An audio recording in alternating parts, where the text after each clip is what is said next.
في جرايد ويتعاطف معاهم بيشكروه مقدما. تكلفة هائلة جدا، تخطيط فظيع، مؤسسة بتعمل في كندا. انتوا عارفين ادي كندا دلوقتي بتبعت ده.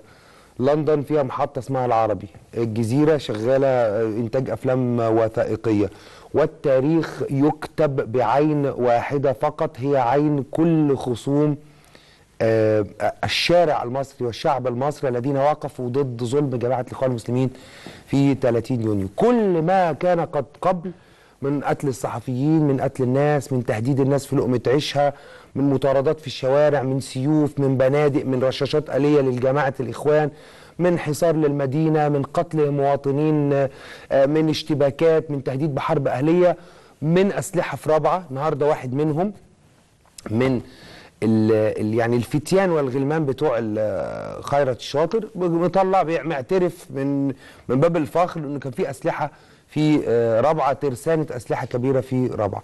شهدائنا من الشرطه اللي استشهدوا في الاحداث ما قبل 30 يونيو وفي خلال احداث الفض، كل ده تاريخ انتهى اتمسح، والذين يروون التاريخ الان للعالم هم جماعه الاخوان المسلمين الارهابيه بتمويل طبعا معروف. انت بتتكلم عن حاجه ضخمه جدا ومؤسسه في كندا، بتتكلم عن محطات دلوقتي في تركيا، محطات في قطر، محطات في لندن، بتتكلم عن مؤسسات شغاله بتطبع طباعه فاخره، بتعمل صور متجيه من وجهه نظر واحده قد تصير تعاطف الغرب ضد مصر، ضد الرئيس السيسي، ضد البلد، ضد كل حاجه. بتتكلم عن شغل كبير جدا شغال. انا بقى مش عايز اقعد ازعق واقول كلام فاضي، لكن طبعا انا صدمني انه التاريخ يتم تزويره على هذا النحو، فيما نحن بنتكلم كتير جدا جدا جدا